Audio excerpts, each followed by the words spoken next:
first one of the session. This is our first session back on the bank.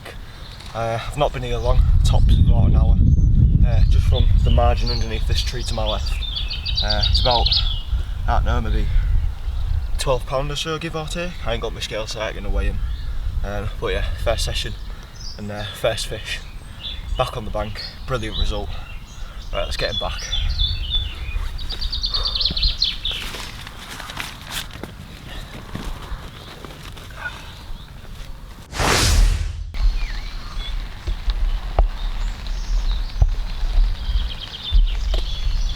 Alright, so I've just had that fish. It was a lovely mirror of about maybe 12 or 13 pound. I'll have to check because I think the last time I was here, which was my last session before we went into lockdown, I had that 13 pound mirror, and I think it might be the same fish. I'll have to check when I get home, but yeah, just flipped it out, little white Scopex pop up, and then a little bit of sort of sweet corn and bread mash.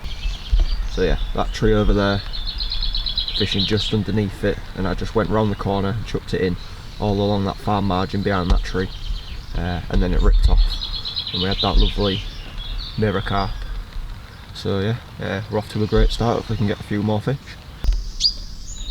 Alright, so I thought I'd just go through a bit about the bait and tactics that I'm using. The rigs and that I just caught that fish on, it was a little trimmed down Scopex squid white pop up on a little hinge stiff rig, just casted down in that margin as we spoke about before. And I just thought I'd take you through a bit about the bait that I'm using. So this is a bait mix that I've been sort of experimenting with. I've got a different bait mix over there which I'll go through later, but this is what I've been using. All it is breadcrumbs blended up with a bit of oats, and then some blended sweet corn, and then a tin of whole sweet corn. So it's all mixed together as a sort of bit of a pack bait.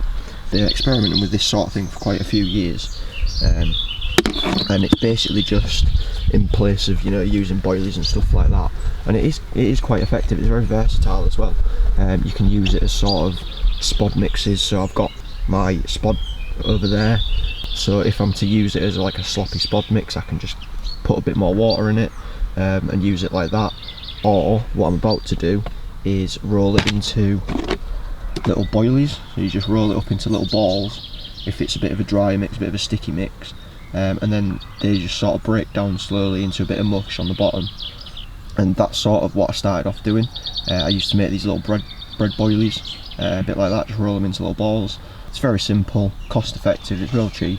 I've caught loads of fish doing this, but obviously I want to experiment with it a bit more. So today that's what we're using. I've got a similar mix over there as we spoke about, but that's more of a fishy mix. I've mixed it up with a bit of scalded pellet and stuff like that. It's got some real tuna in it as well from a tin, nice and oily. So yeah, we've got two different bait mixes, both the same. For now they're both quite dry and sticky. I've been adding a little bit of water to this one to chuck it in the margin so it's nice and sloppy and it creates a cloud. Sloppy mixes are really good, I've found, for quick bite tactics. So that was just, as soon as I got here, a little bit of bait in the margin, and then just flick my pop up on top of it, and it was away within about half an hour. So yeah, that's what we're using today.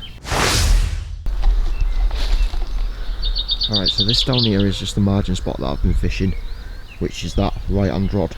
My left hand rod is just out there towards the island, sort of in the middle of it. So what I've done is I've just made up a few of these little bread boily things, just rolled a few up into little balls, and I'm just going to use that to sort of start creating a bit of a feeding spot out in the lake on that left hand rod. So I'm just going to slingshot them out for now. I might use the spod later, but for now we're just going to use the slingshot. We'll see if we can build a bit of a feed out there, because there is quite a few people around the lake today. This area that I'm fishing now, there's a little bay down to my right which holds quite a lot of fish. I've left it pretty intact for now, but I might go back down there later. So because there's quite a lot of people on the lake, I'm going to try and create an actual sort of spot of my bait out just in this bit of open water out in front of me. So yeah, that's the plan.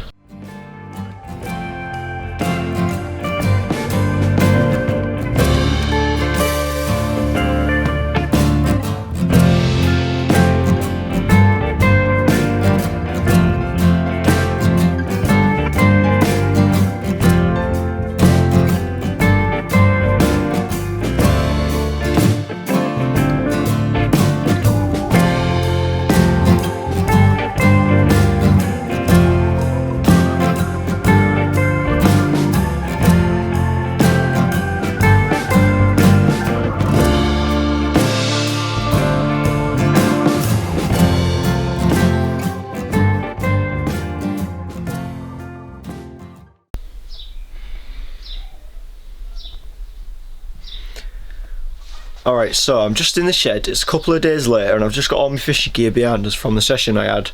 It was a few days back now. It wasn't the same fish that we had off the spot from the session before lockdown, but it was a very similar fish. It was sort of the similar size, about 12-13 pound, lovely mirror, but this one instead had scales all the way down its sides rather than along its back. But yeah, in a minute we're going to get our gear cleaned up, 'cause it's all still a bit messy. We did a lot of sloppy spotting that day, so it's all real messy now. It all needs cleaning up.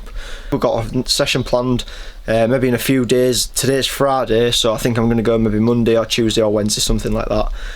I want to basically spend a session dedicated to zigs with this hot weather and stuff now, a bit high pressure. It's getting sort of that time of year where you want to be doing surface fishing and stuff like that, but I've never really been a big fan of surface fishing.